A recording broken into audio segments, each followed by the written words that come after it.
Ya, Assalamualaikum warahmatullahi wabarakatuh. Nah, perkenalkan nama saya Fadilatul Holik dan rekan saya Samuel Napitupulu.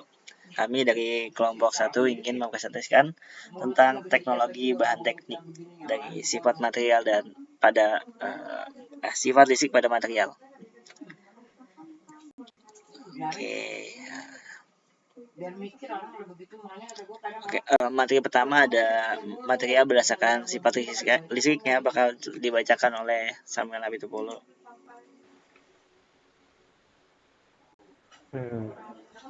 Baik, di sini saya akan menjelaskan tentang material berdasarkan sifat listriknya. Yang pertama di sini ada konduktor logam.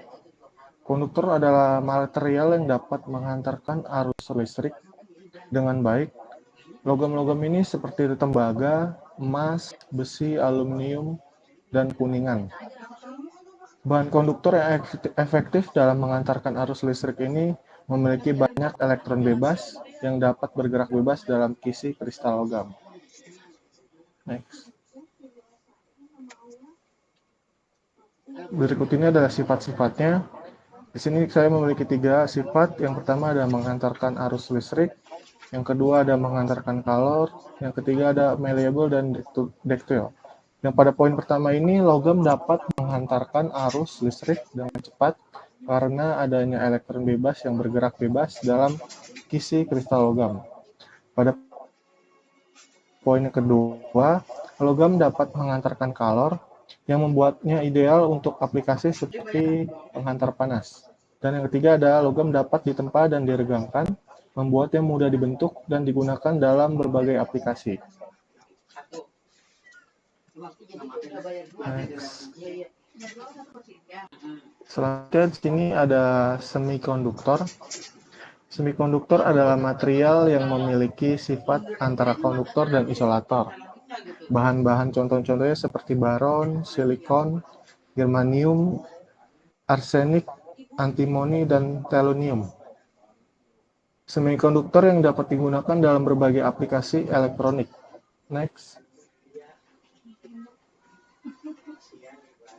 Sini sifat-sifatnya saya dapat menyimpulkan 2, yaitu menghantarkan arus listrik dengan baik, tetapi tidak seperti konduktor. Sifat semikonduktor ini dapat menghantarkan arus listrik tidak seefektif konduktor. Sifat ini dapat diubah dengan proses doping, yaitu penambahan unsur lain, untuk meningkatkan atau menurunkan sifat konduktivitasnya. Yang kedua, dapat digunakan dalam berbagai aplikasi elektronik. Semikonduktor ini digunakan dalam komponen elektronik seperti dioda, transistor, dan integrated circuit.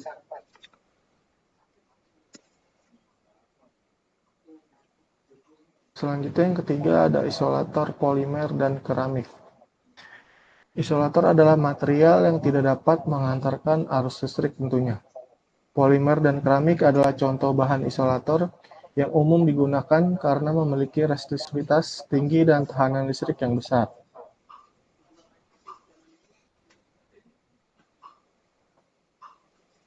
Sifat-sifatnya di antara lain yaitu tidak menghantarkan arus listrik tentunya. Yang kedua digunakan sebagai proteksi atau pengaman. Yang ketiga adalah aplikasi dalam berbagai bidang. Pada poin pertama ini, isolator tidak dapat menghantarkan arus listrik karena memiliki sedikit elektron bebas yang bergerak bebas. Yang kedua digunakan sebagai proteksi terhadap sengatan listrik pada tubuh manusia karena dapat mengurangi atau menghilangkan arus listrik yang mengalir melalui tubuh. Dan yang ketiga adalah isolator digunakan dalam berbagai bidang seperti industri, bangunan, dan peralatan elektronik untuk mengurangi resiko sengatan listrik atau konsleting.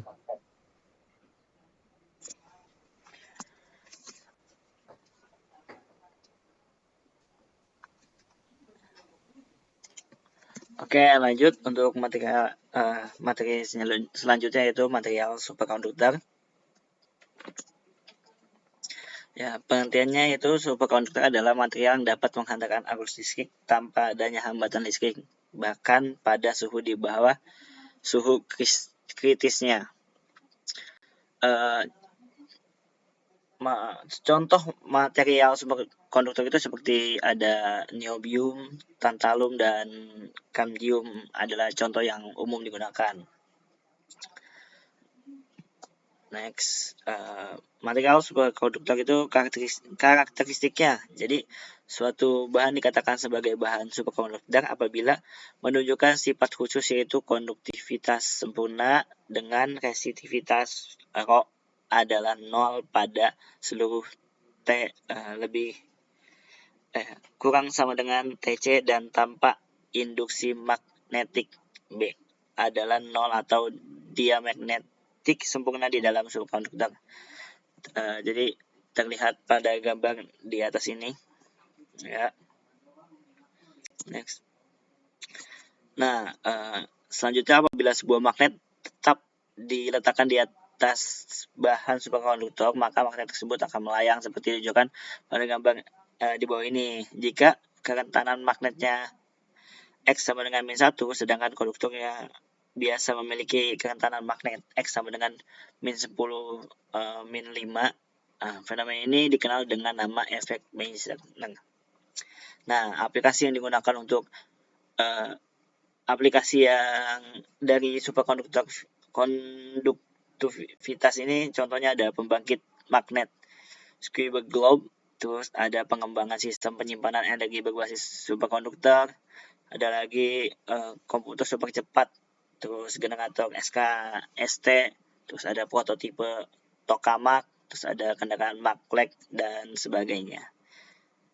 Nah, jadi kesimpulannya itu sifat listrik pada material sangat penting dalam berbagai aplikasi teknologi, dari konduktor logam yang efektif menghantarkan arus listrik, terus semikonduktor yang dapat digunakan dalam berbagai aplikasi elektronik, isolator yang digunakan sebagai proteksi terhadap sengatan listrik, hingga superkonduktor yang dapat menghantarkan arus listrik tanpa hambatan listrik. Setiap material memiliki karakteristik unik yang membuatnya ideal untuk digunakan dalam berbagai bidang. Oke, sudah di penghujung materi kita.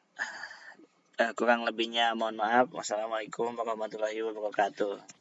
Waalaikumsalam.